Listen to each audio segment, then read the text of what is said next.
Good afternoon and welcome again to IMX 2020. My name is Frank McCormick and I'm the Gulf Coast correspondent for the Waterways Journal.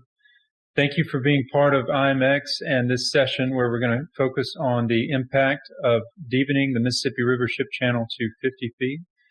Before we get started, I just wanted to stop and thank all of the speakers, sponsors, and exhibitors who have worked so hard to make IMX a success. All of them, along with you, the attendees, have come together to make this, which is our 7th IMX, a great success. Thank you. I wanted to give you a few final reminders on the last afternoon of the trade show. Be sure to visit the virtual expo hall, which is live today at 4 p.m. There's a lot of outstanding information available there and plenty of opportunities to network and make new contacts. Also, if you've missed a session or there's been an overlap, don't worry. This session, along with all the others, are being recorded and will be available on this site starting next week. Sessions will be available through Thanksgiving. For this session, feel free to use the Q&A panel to post any questions that come to mind. And now it's my privilege to introduce to you Sean Duffy, rugby player, hiker, kayaker, adventurer, executive director of the Big River Coalition, and a fierce advocate for the Mississippi River, who will moderate our session today. Take it away, Sean. All right. Well, thank you, Frank. I appreciate everybody joining in. I will introduce first the most important panel member to me, my chairman, Captain Michael Miller, is the president of the Bar Pilots and also the chairman of the Big River Coalition. And next I will go to another member of my board, director of the Port of South Louisiana, my good friend, Mr. Paulo Quinn. And last on the panel today, I'd like to introduce Rob Ewald, who we've had the pleasure of meeting with on multiple occasions, and so happy he could join us. And we also have a video comment from a good friend, Mike Stenhook from the Soy Transportation Coalition. And if you've heard me speak before, I always say waterways management is a team sport. And we have a very good team of experts on the panel today to go through the Mississippi River Deepening project. Thank you. Welcome, everyone. Which side you want me on? Yeah, why don't you, I'll see you on 2. Why don't you come right around the dredge for 2 whistles?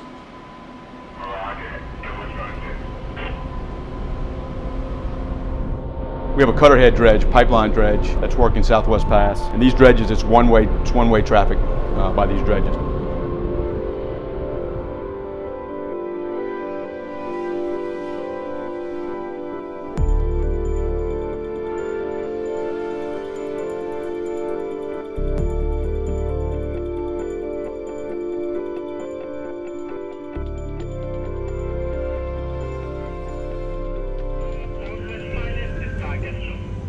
Captain Stephen Mott. I've been a bar pilot for going on 18 years now. Last year we did over 12,000 ships. 5 years ago we were doing about 10,500. Ships are getting bigger, tonnage is up, draft is up, but Southwest Pass is the same. The same channel, same dimensions. It hasn't gotten any bigger along with the vessels that we're bringing in here. It's definitely a lot more congested than it has been in years past, for sure. Cap, full maneuvering is how many revolutions? And nobody has a crystal ball. Nobody knows what this place is going to look like in 20 years. I know what it looked like 20 years ago and what it looks like today, and I don't know what it's going to look like in 20 years from now. The only thing standing between us and the Gulf of Mexico is that little sliver of Rosa cane right there. And so anything that we can do to rebuild these banks, rebuild these 2 little slivers of marsh that run along Southwest Pass is beneficial. And it's beneficial to the world economy in a major way.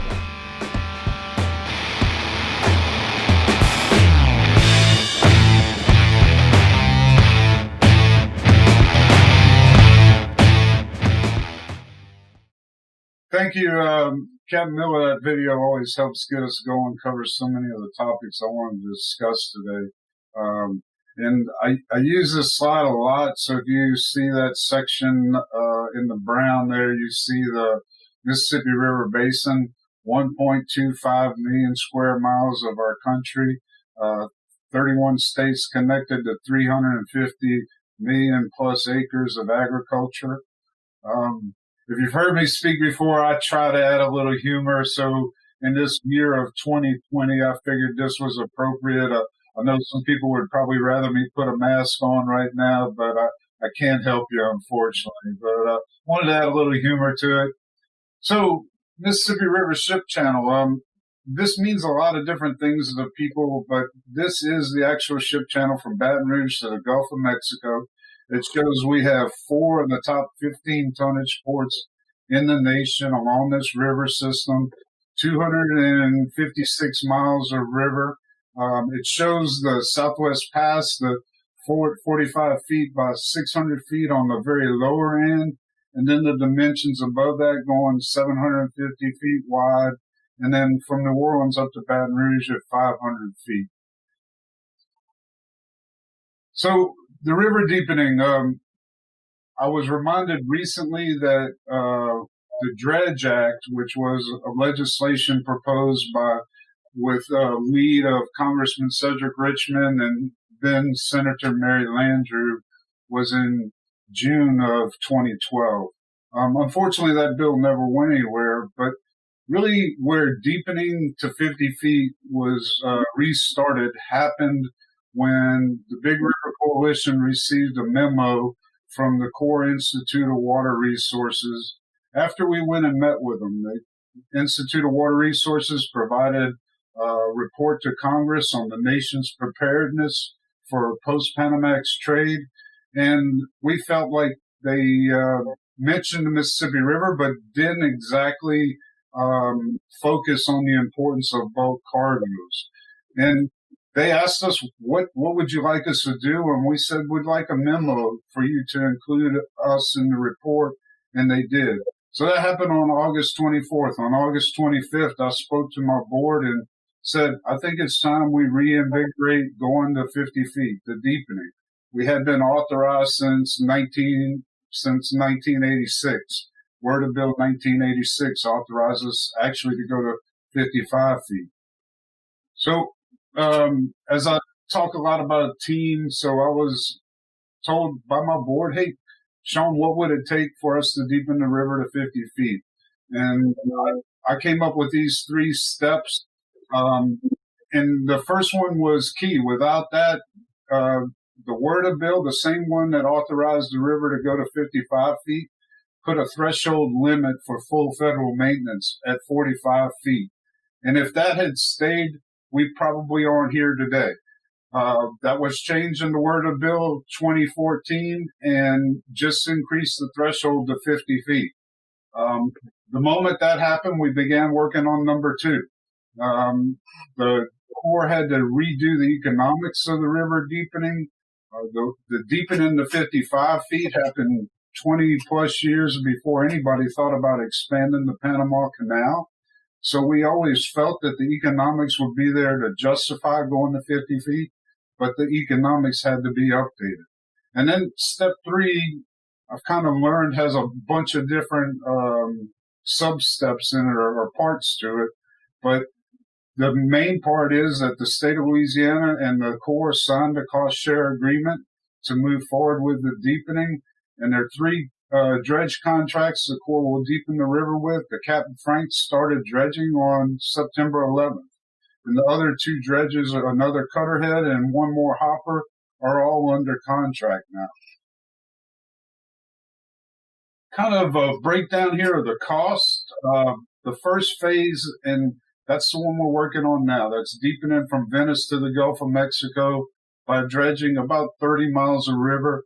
It connects another 145 miles of river above that, so that we'll have by dredging 30 miles, we'll have 175 miles at 50 feet. There are also pipelines that have to be deepened between New Orleans and Baton Rouge. So the second phase of deepening will be really the third step. Those pipelines have to be deepened first. And then the third phase, which will take it up all the way to the end of the Port of Baton Rouge, has a $47.5 million price tag. And a lot of times we look at the pipeline costs of this project are about $80 million. estimated to be. I know the Department of Transportation, Louisiana Department of Transportation, is working on that.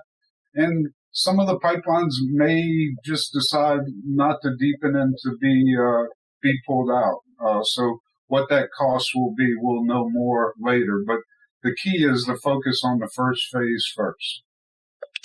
I'd like to add, Sean, to that. The three key things Sean's talking about is getting the Mississippi River to be included in the 50-foot and deepening, like a lot of East Coast ports were for containers, getting the bulk port, Mississippi River, included in that, getting the maintenance authorized to 50 feet, and then the last part is actually getting it all the way to Baton Rouge. Those are three main points that the Big River, Sean, at point was instrumental in getting done.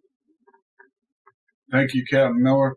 So this is just another slide and the cost breakdown on the bottom, and it shows you the non-federal cost share. The state of Louisiana cost share is about $40 million outside of the pipeline being moved down. A lot of the reason we're talking is about multi-generational commitment to invest in water commerce infrastructure that transformed this great nation from a largely agrarian nation to the world's preeminent power.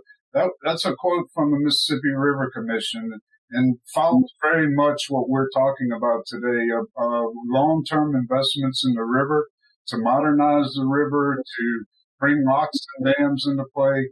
Many of the issues we see across our nation with infrastructure is based on the fact that we're living off of past investment. Louisiana lanyard. So that's just a little something extra. And we were kind of lucky in some ways. We were able to also, in the Word of Bill of 2016, the cost share for deepening would have been a 50-50 cost share, but it was changed to 75-25. You could question whether we'd be here today if it was still at 50-50. And then our good friends from the U.S. Soybean Board also agreed to contribute $2 million to the Louisiana Department of Transportation for the non-federal cost share. And another very key factor showing that there's a lot of buy-in to the benefits of deepening the river. Captain Miller. Thank you, Sean, and good afternoon, everybody. Thank you for joining us. So I'll just get right into this. We put this slide in here, bar pilot, and what that means is that we pilot the ships from the Gulf of Mexico through the barrier, what they call the barrier, which is where most of the sandbars are in the lower river. So like Sean spoke about earlier, if we dredge that first 30 miles, that gets us all the way up into Paul Oakland's territory, about mile 165, 170, I believe it is. I think I have that right. So people ask me, why are we starting the deepening at Southwest Pass? Well, that's the bottleneck. That's the obstacle right now. So we got to get the bar or the barrier, the sandbars, cleared out of Southwest Pass in order to get the ships all the way up into the upper river. And again, these bars are constantly changing. We're dredging, sometimes up to 7 dredges in a 30-mile stretch every year just to keep it clean. Last few years have been very challenging. But I think that with the work we're doing and now with the deepening and the advanced maintenance and having some hopper dredges scheduled to come in early 2021, I think we're going to stay ahead of things. Thank you, Captain Miller. So this is Captain Miller's area. I'm going to say one thing about this. So the Corps often says that part of our job is to explain to Congress that Southwest Pass isn't some kind of trick play that the Saints drew up. This is Southwest Pass. I often call it the revolving door to international commerce, international trade. Captain Miller can touch on some of the important things in this slide.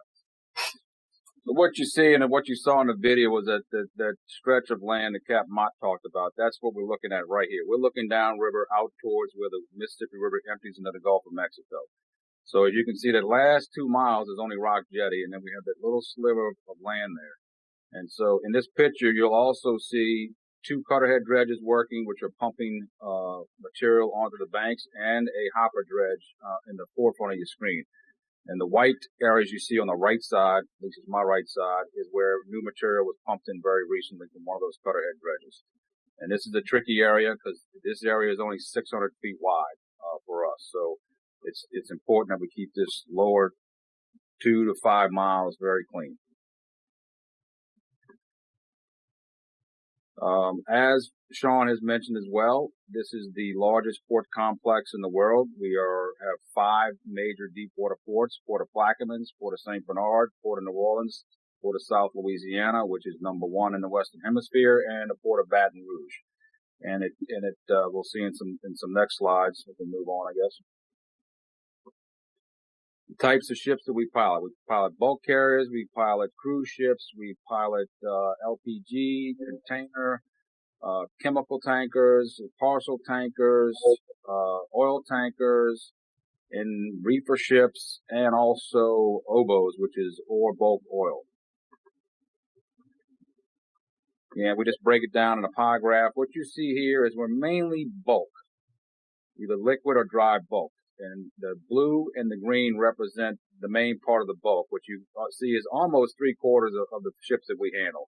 So out of the 11 to 12,000 ships we handle a year, almost 3/4 of it's dry bulk, dry or wet bulk, I should say. So here's an example of why this deepening is important. What we're starting to see is bigger and wider ships, longer and wider. So this is what we call a Suezmax tanker. About 156,000 deadweight, 900 feet long, about 157 feet wide, drawing 45 feet. That takes up a lot of the channel. So going to 50 feet, even if the ship doesn't take advantage of the 50 feet, it will give it some more clearance and some more area for displacement. Because when we put 2 of these ships together, meeting each other in Southwest Pass, because we are 24/7, 365 two-way traffic, it gets a little tight with 2 big ships like this.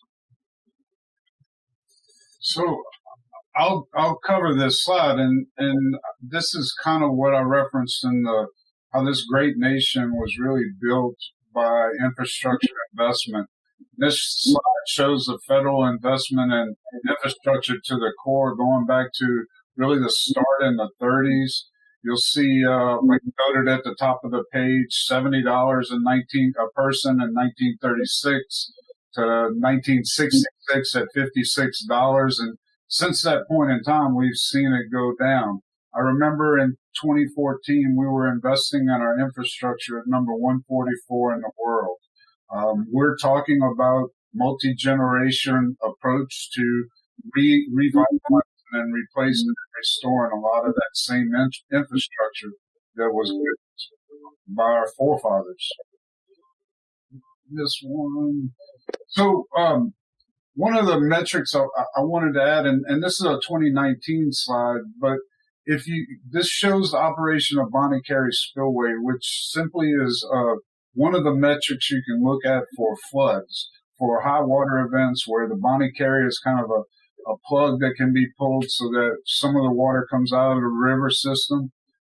No time in our history over the last 10 years we've operated this structure 6 times. And the record flood of 2019, so 123 days in 2019. I don't have that we were opened in 2020, but we were for about 29 days, if I remember correctly.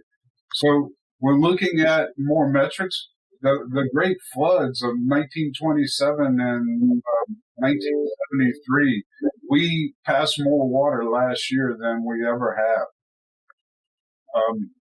Here you can see a metric that I had to learn last year was acre feet. So it's acre feet is 326,000 gallons of water. Look at last year, compare it to great floods, and over 200,000 more acre feet passed through the river last year. A lot of times people think high water means we don't have to dredge, but what it actually means is that you really have to dredge that area below Venice. You get more sediment than you get water.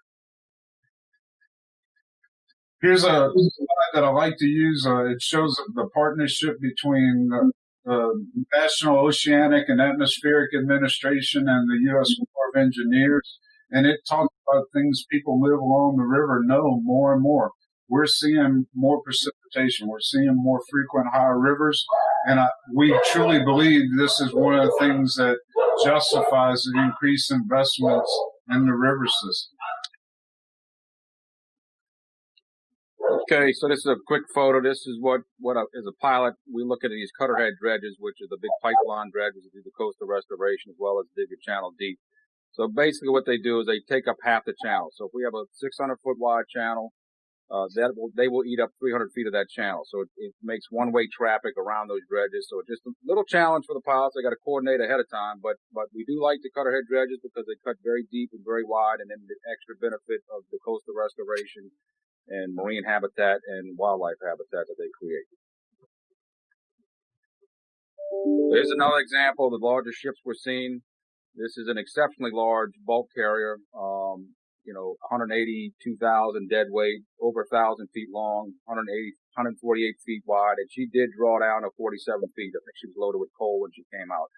So again, that's another example of the larger ships we're seeing on a more frequent basis, trying to take advantage of the logistics and being able to load large quantities of cargo on the Mississippi River.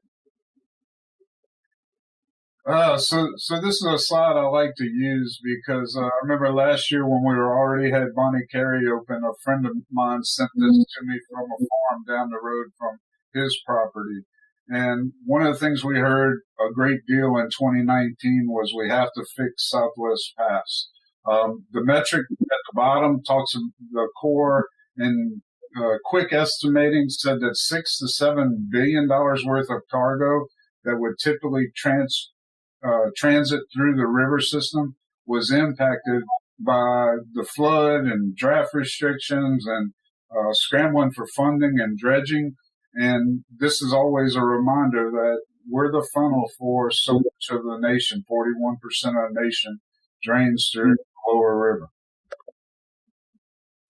It's a slide that the Corps of Engineers funding, and one of the things I like to point out, so the president's budget request, that's typically where we start, very underfunded, under $100 million to maintain the river. But what's really important to notice is in that work plan number, that's where Congress looks at actual funding that's been appropriated to the Corps, and the Corps helps determine where that funding goes. So about 5 years ago, the average of the Mississippi River was about $115 million. And you will note the average over on that total funded now at today, based on increased appropriations, is over $172 million. We believe the actual need number is over $200 million, but we are making progress, and this is part of how we fix the Mississippi River, how we fix Southwest Pass. It takes investment to do these things, and much of that, along with the River Deepening project, shows that through the teamwork and the networking that we have shown the importance of the river to the nation. Another thing that flows out of this is, if you look at the bottom, so we have 3 new hopper dredges from the industry that are in different phases of construction, new construction just starting. I would tend to say that has a lot to do with the previous slide. Because of increased funding availability, the dredge contractors are making huge investments of their own to modernize the fleet and increase capacity. And we also expect the Corps will respond with recapitalizing, replacing their hopper dredge McFarland that's based in Philadelphia. But what makes it important is it can also respond in Southwest Pass. So having a new dredge from the Corps, having 3 from the industry will be huge to efforts to maintain a deeper channel. And this is just another shot from the bridge of a ship. So that's a cutter head dredge. As you can see, it's taken about half the channel. It's not really working yet. It's kind of laid up on the side. But that's our view. That's what it looks like to us. From these, like I say, bigger ships. This is a bigger container ship. You can see the pipeline running off the right side and out to the bank to deposit the material it's dredging up.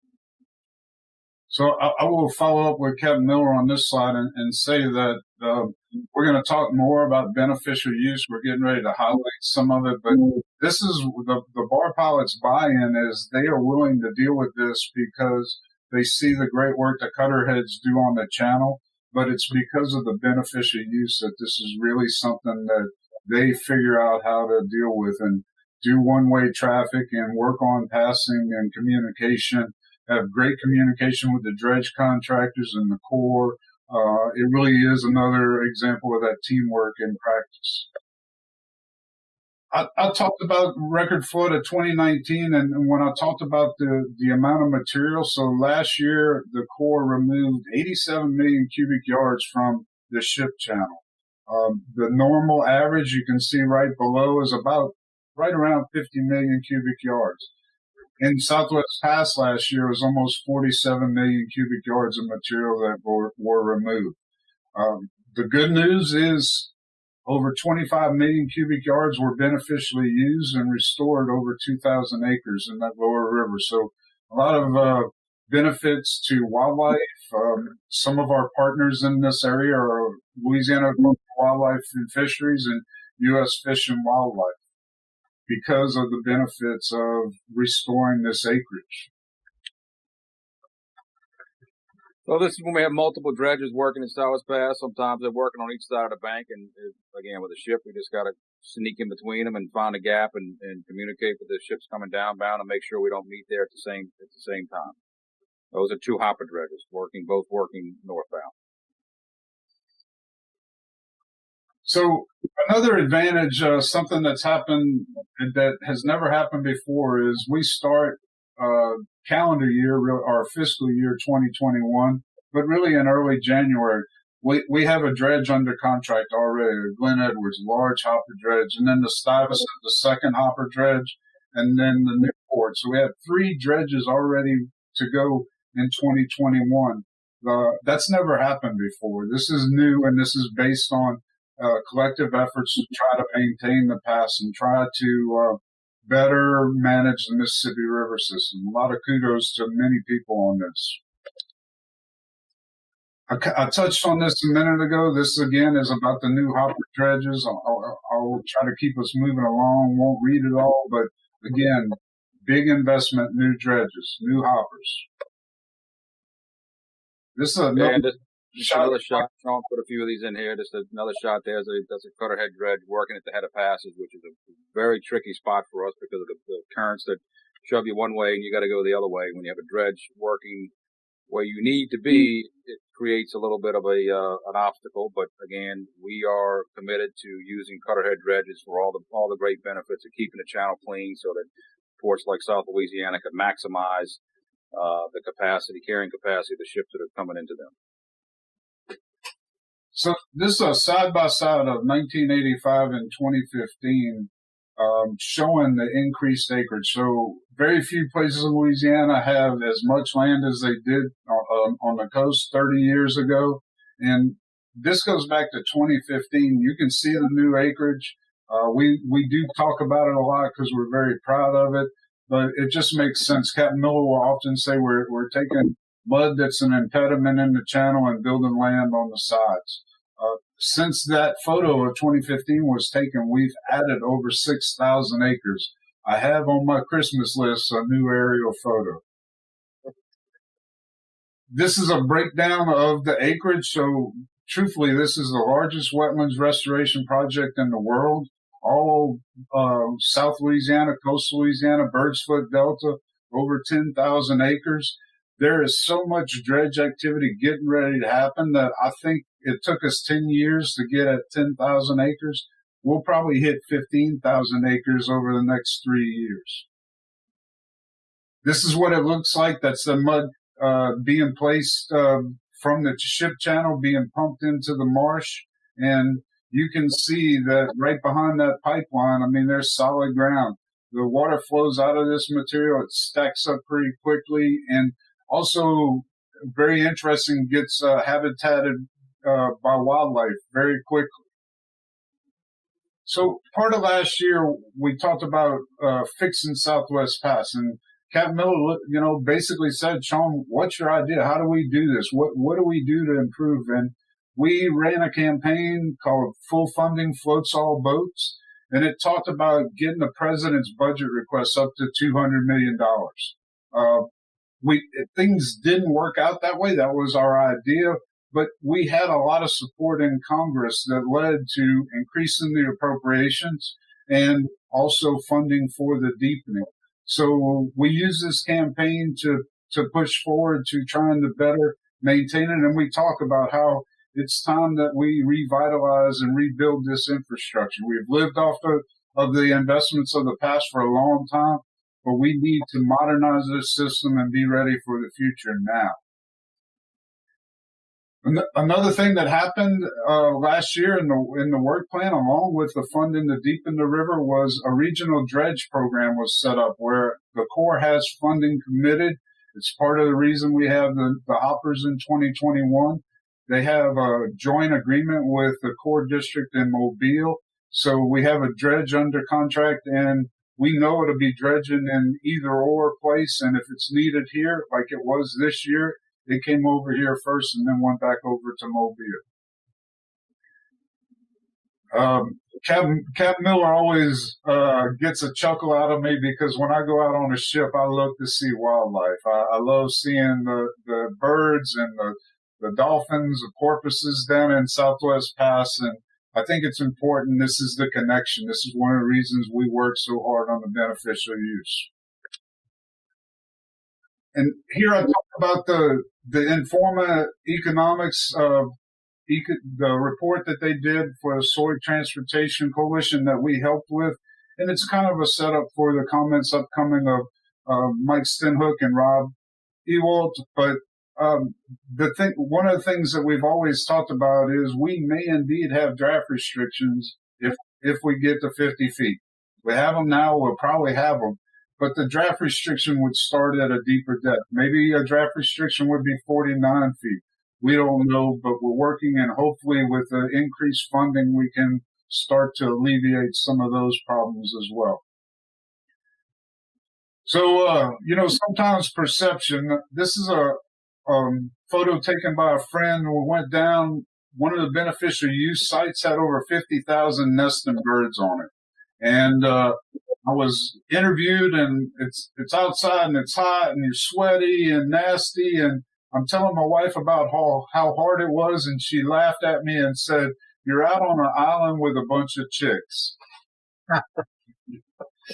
And as I end this presentation, I appreciate you tolerating my attempt at humor there. So here we have a cutterhead dredge working at the head of passes, a ship passing, and a beautiful sunset.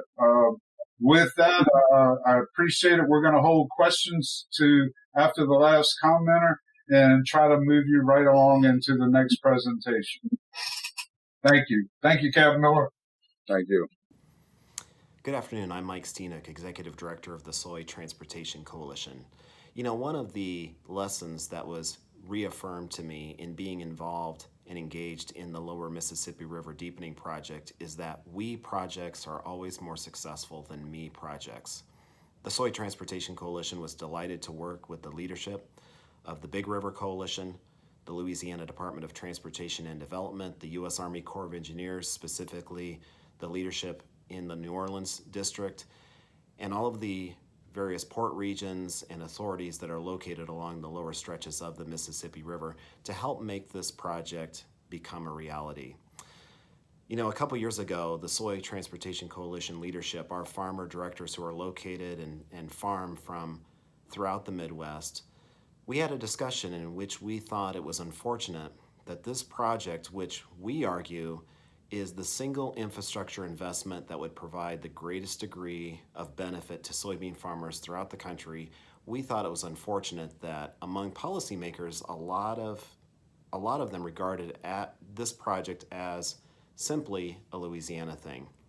And we believe that this project also needed to be regarded as an Iowa thing, an Illinois thing, a Minnesota thing, a Missouri thing, an Ohio thing. Because the reality is, what happens along the lower Mississippi River impacts what happens up here in the Midwest. This inland waterways supply chain that eventually reaches these export facilities along the lower Mississippi River, this supply chain is integral to our success and our competitiveness on the global marketplace. 60% of U.S. soybean exports, 57% of U.S. corn exports depart from those export facilities along the lower Mississippi River, by far the number one launching point for both commodities. And so The farmer leadership of the Soy Transportation Coalition decided to get more engaged in this project, and it resulted in us commissioning some analysis that highlighted how farmers in the interior part of the country would benefit once this project would become a reality.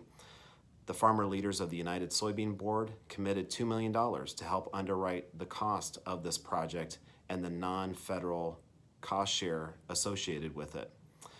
The Soy Transportation Coalition, state soybean associations, the American Soybean Association, all were actively engaged in promoting this project at the federal level, not only on Capitol Hill, but within the Army Corps of Engineers at the headquarters level to help encourage this project to move forward.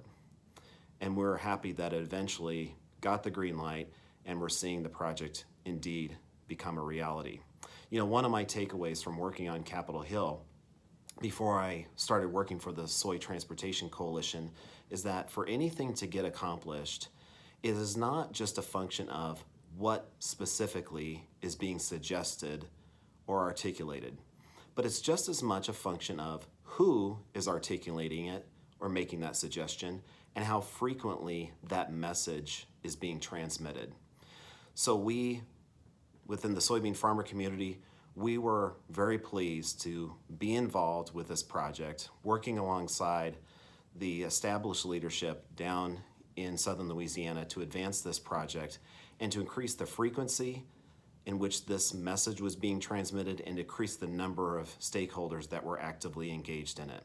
And we look forward to continuing this partnership in the future and to see other meaningful projects become a reality.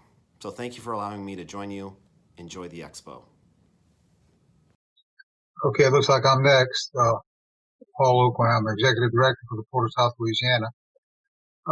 Sean and Mike, that was Captain Bill, that was a good presentation. And I want to start off by mentioning that the Port of South Louisiana contributes $18,000 a year to Nichols State University for their coastal restoration program.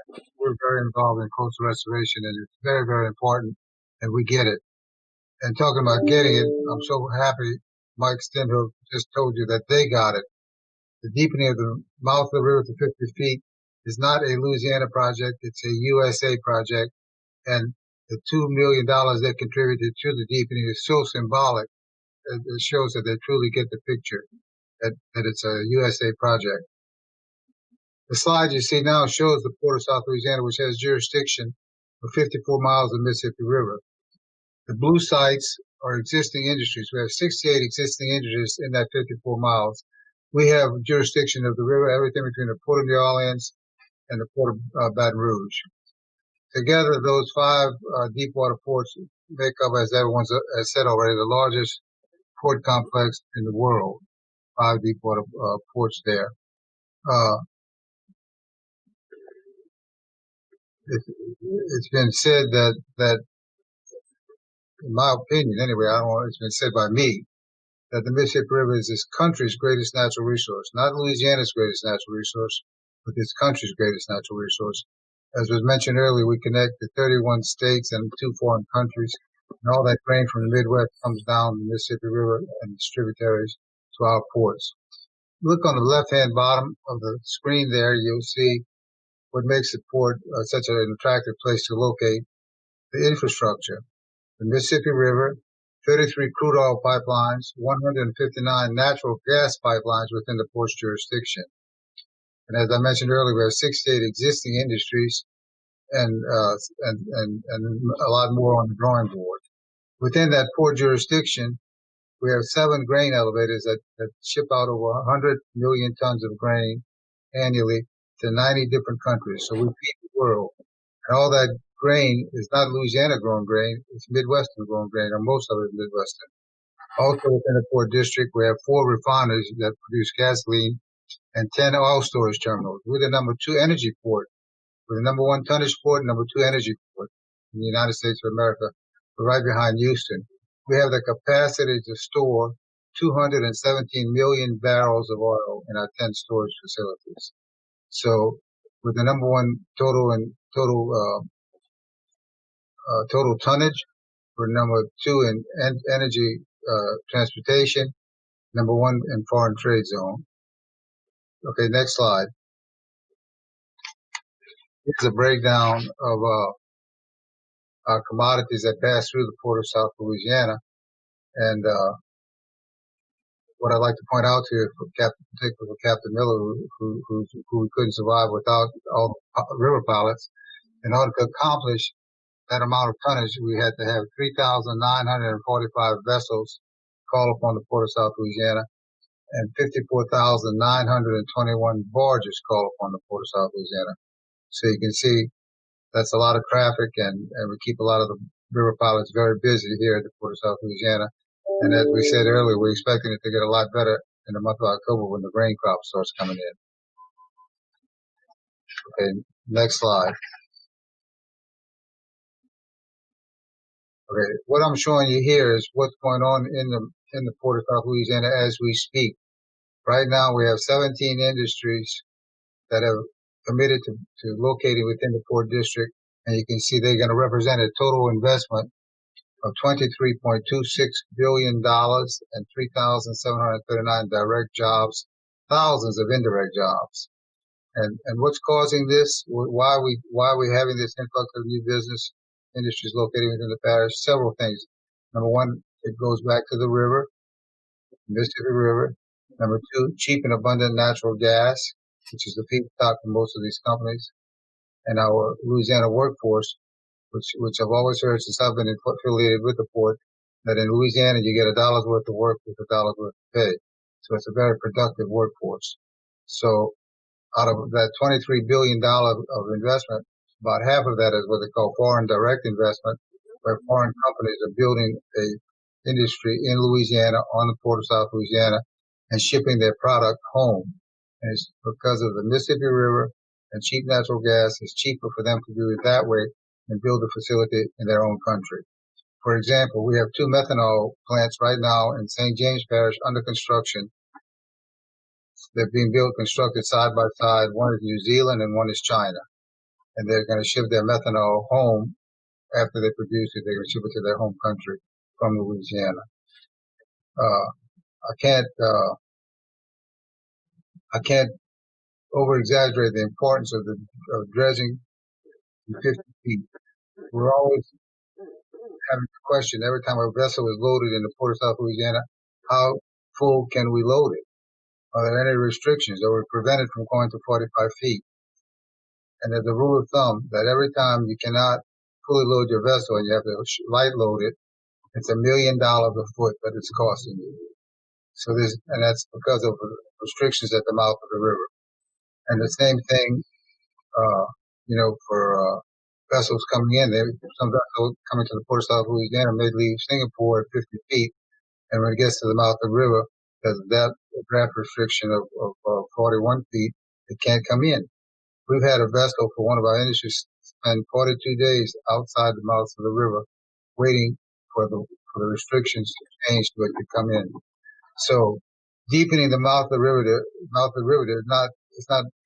doesn't take a genius to figure out it makes all these 5 deepwater ports along the Mississippi and everybody in the grain industry along the Midwestern states. It makes us more reliable and more competitive. And that's important for us to maintain that competitiveness and reliability. And I think that concludes my remarks. But if you go to the last slide, I'd like to share with you. The port of South Louisiana is important to our state, important to our country, important to the world. As I mentioned earlier, we ship grain to 90 different countries. Thank you. Appreciate the opportunity to tell you about the port of South Louisiana.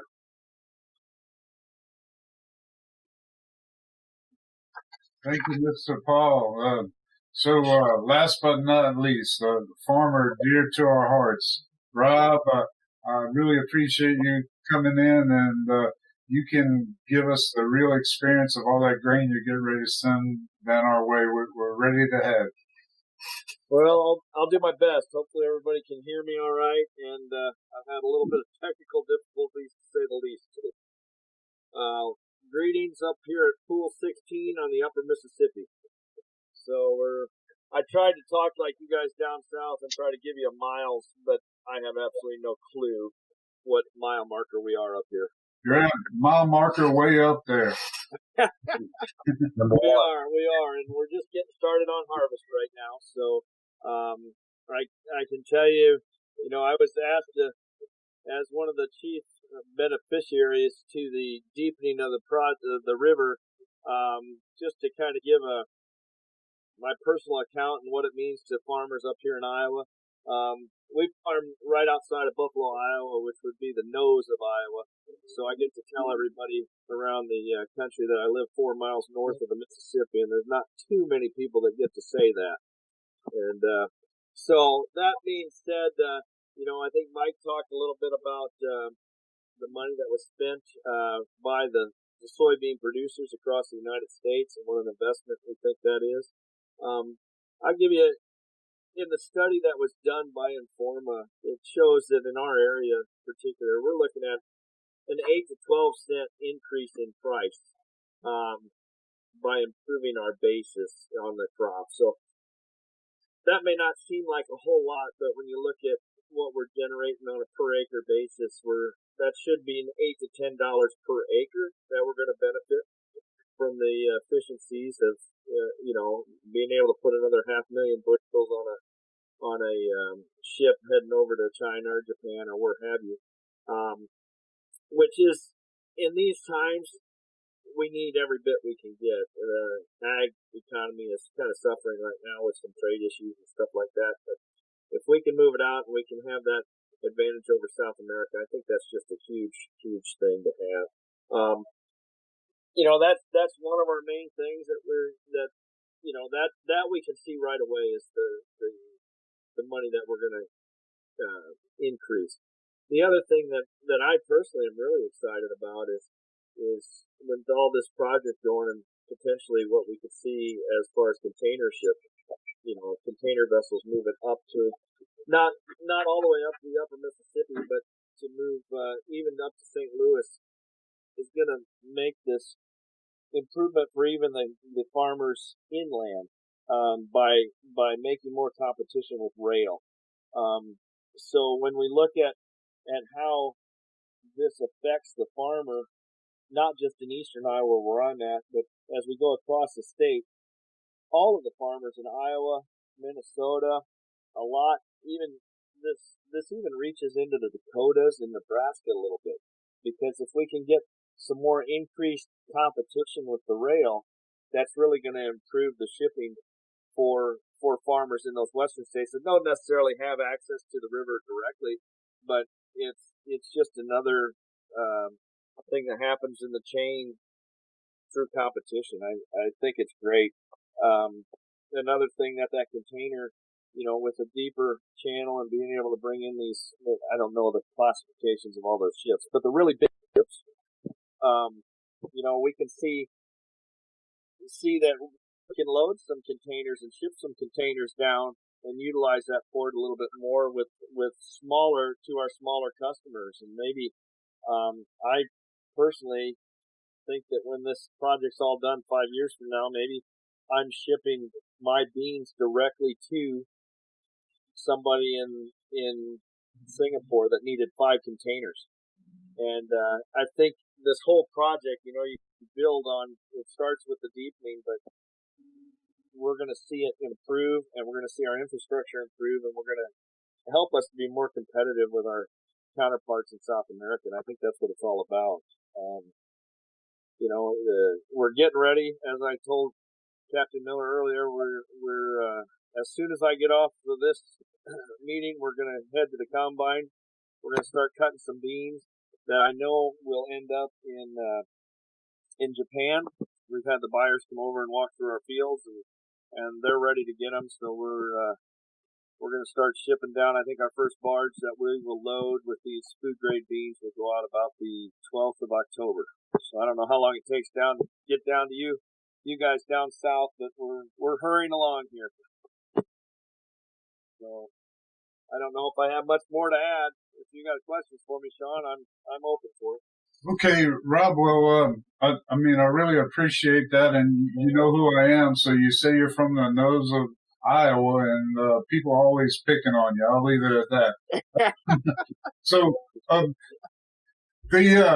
the Informa Economics report, and you hit on it, I think was really important, that the present draw area for commerce on the river is about 150 miles. And when the river's deepen that additional 5 feet, it'll expand out almost another 100 miles, 250 miles, with projections to capture about 82% of the soybean crops exported out of the country.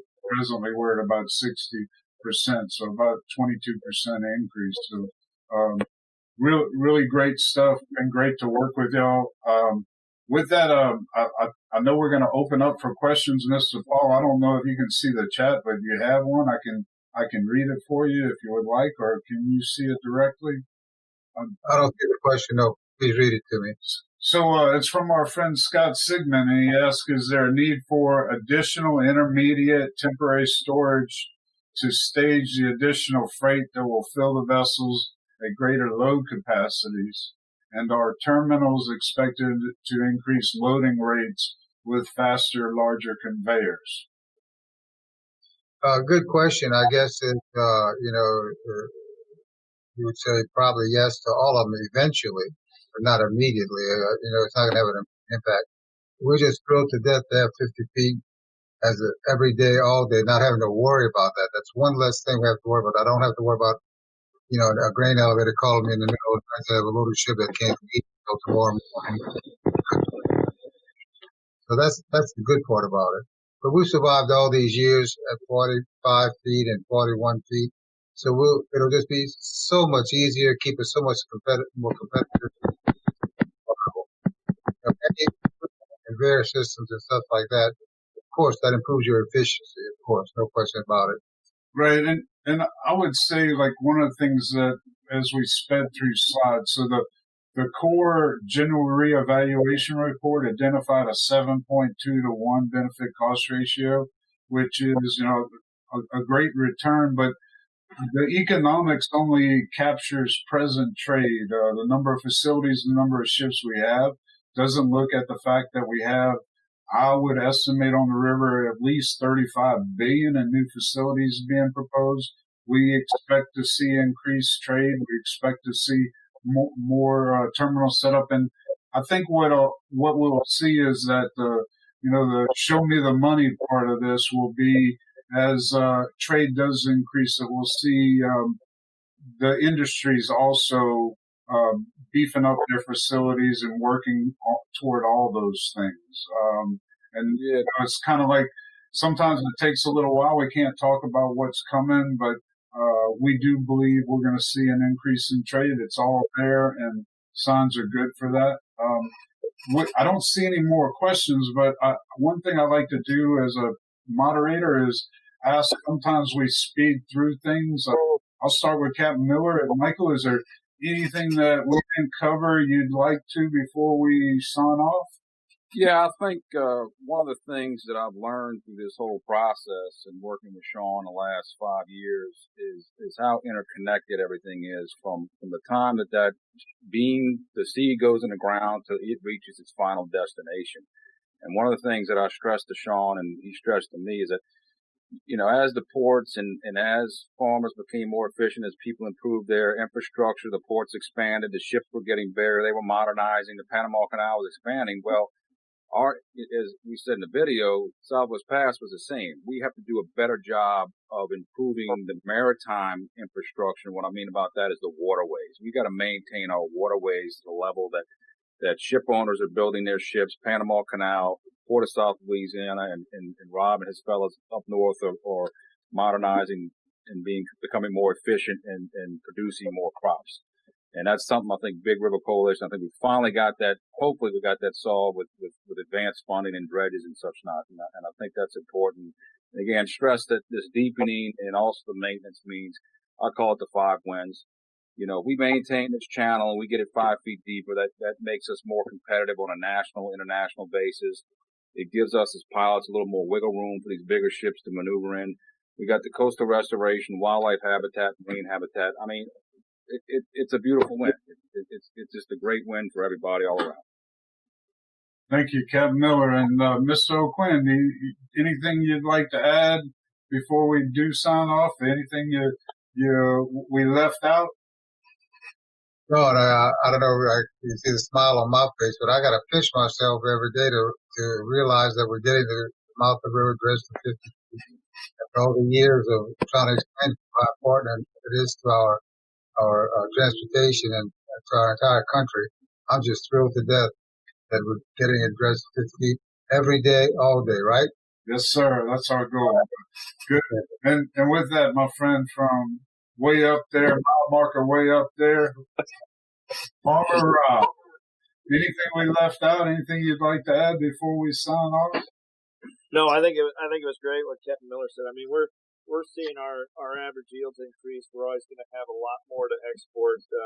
We're seeing world populations growing, and we're growing a lot more food, and we need to get it out of the country. And I said, we got to build this. We got to do something with this infrastructure. And I think this was the best place to start. And from being up on the upper Mississippi, the next place would be great if we could get a little bit longer locks up here. That'd be the next thing. So Sean, when you get done down there, why don't you move on up here and try to move it along for us? So I'm a Louisiana guy, but I know I have a good friend online from the Waterways Council. We work very closely with other groups who are better to specialize on the inland side, and we support them. We have a great deal of investment going on, and it's going to be huge to keep it going. And I use in a lot of my discussions the United Nations report on Feed the World in 2050, and it talked about increase in agricultural yields and increase in shipping. I see a couple of more comments coming in. I'll read.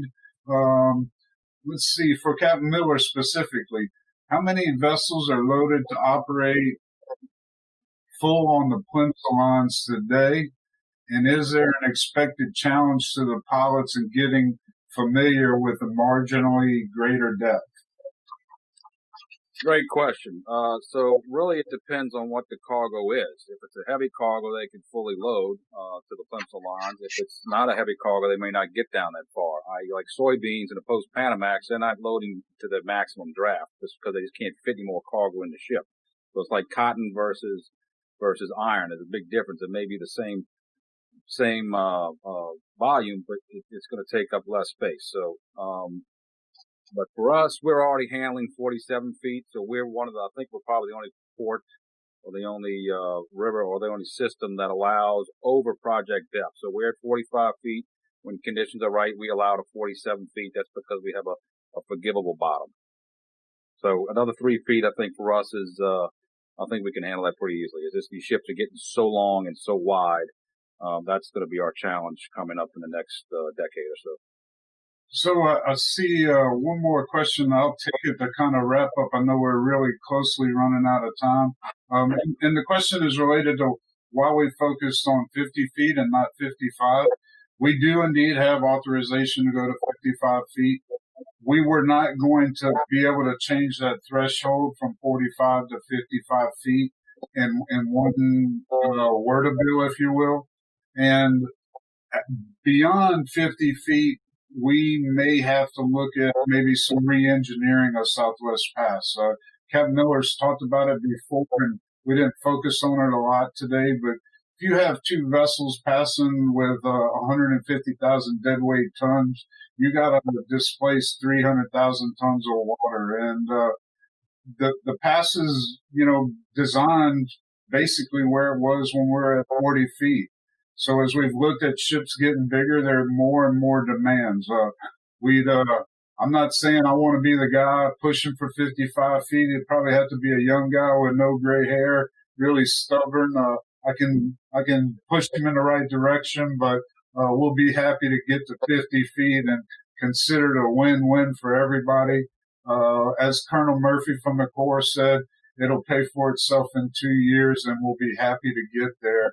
With that, I think we're just about out of time. I'd like to thank all the presenters today and everybody for signing in. I see my good friend Frank here, and I figure we're wrapping up and calling it a day. Thank you, everybody.